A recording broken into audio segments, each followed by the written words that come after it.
नबील करीम वनहनु अला ज़ालिका लमिन शाहिदीन व शाकिरीन वल्हम्दुलिल्लाहि रब्बिल आलमीन।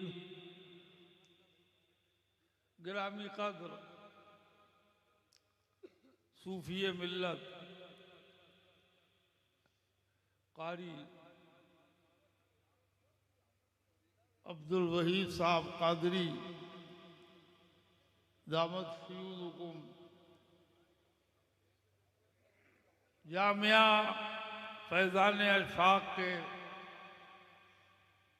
तमाम उलमाए किराम, फारिगीन, तलबा, मेहमान, उलमाए किराम, तमाम हाज़रीन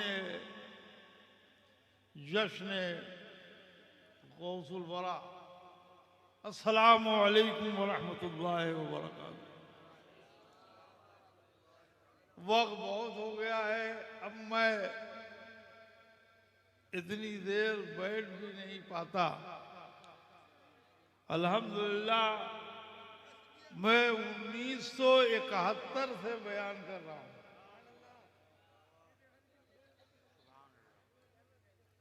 ये तो गिरामी कद्र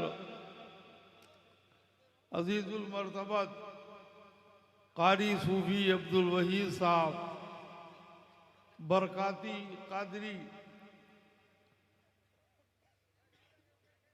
की ख्वाहिश कि मैं हाजिर आ गया। बयान भी बहुत आपने सुने,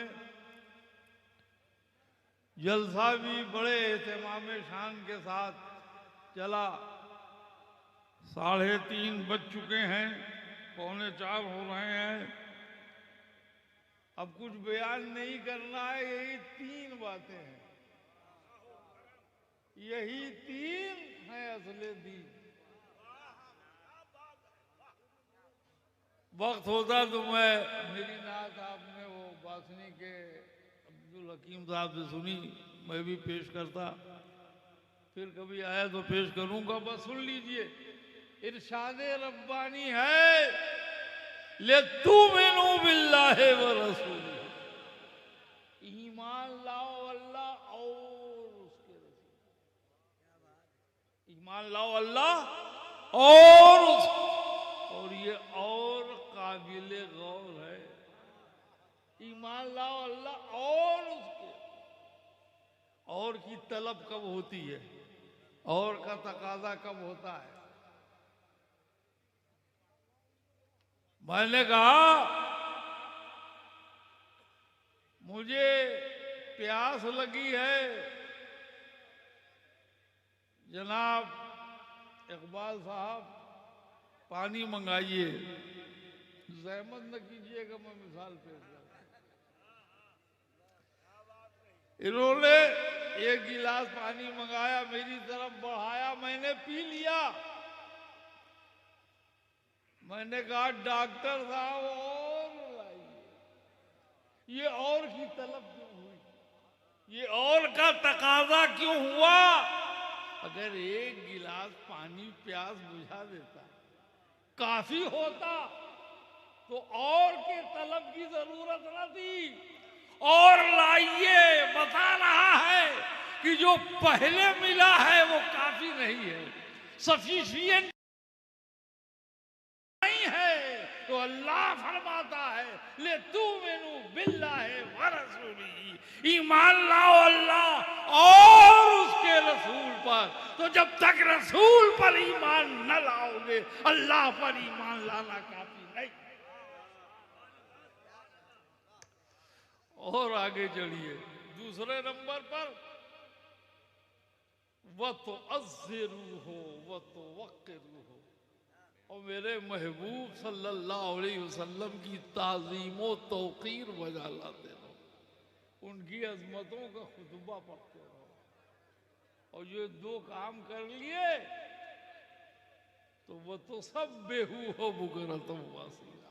अब सुबह शाम तस्बीह पढ़ो, अब सुबह शाम नमाजें पढ़ो, तो ये तीन चीज है, ईमान, ताज़ीम रिसालत और इबादत।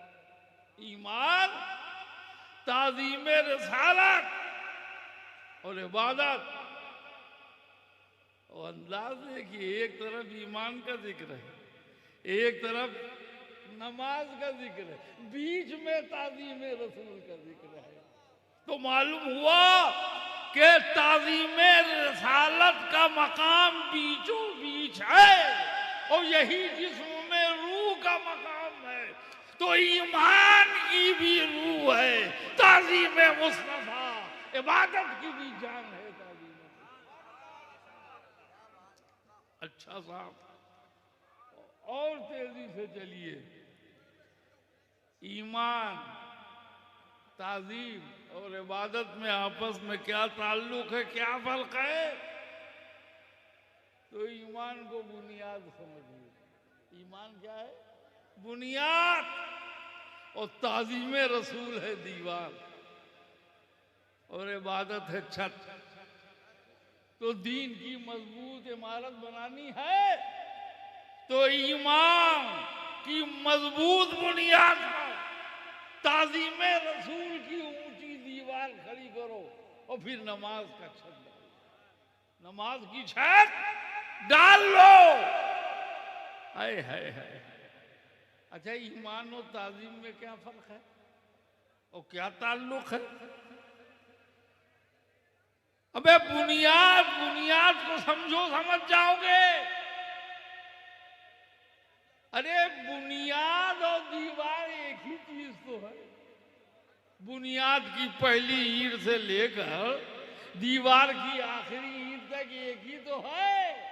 अरे जो बातिन है उसे बुनियाद कहते हैं, जो जाहिर है उसे ताज़ीम कहते हैं। जो बातिन है उसे बुनियाद कहते हैं, जो जाहिर है उसे दीवार कहते हैं। भाई ईमान बातिन है ना। ईमान कहाँ रहता है? दिल में। दिल नजर आता है तो ईमान बातिन। तो ईमान के अंदर ईमान बातिन, ये ईमान दिल में रहता है और दिल में ईमान तो वो भी पोशीदा है? समझ गए ना? लेकिन ताज़ीम जाहिर है, ताज़ीम जाहिर है। अभी झूम झूम कर सलातो सलाम पढ़ोगे तो ताज़ीम जाहिर हो जाएगी। ताज़ीम जाहिर हो जाएगी तो ईमान की बुनियाद पर ताज़ीम की दीवार उठाओ और फिर इबादत की छत डाल लो। एक साहब ने कहा, भाई हम ईमान के कायल हैं, नमाज के कायल हैं, मगर ये बीच में ताज़ीम क्यों? हमने कहा ये 3 मंजिला इमारत है, एक ईमान, एक ताज़ीम, एक इबादत। तो अगर बीच की मंजिल निकाल दोगे, बीच की मंजिल निकाल दोगे तो क्या तीसरी मंजिल हवा में खड़ी रहेगी? अरे वो गिरेगी तो पहली मंजिल को भी गारत कर देगी। तो सलामत रखो ईमान को भी, ताज़ीम रसूल को भी और नमाज को भी। और मौलाना सूफी कारी अब्दुल वहीद साहब ने जो ये गुलशन अहले सुन्नत को संवारा है, सजाया है, इससे ताल्लुक जोड़े रहिए, इमदाद करते रहिए, तामुन करते रहिए। हजरत कारी सूफी अब्दुल वहीद साहब कादरी से बराबर मिलते रहिए और इनसे फयूज़ व बरक़ात हासिल करते रहिए। यही मेरी नसीहत है।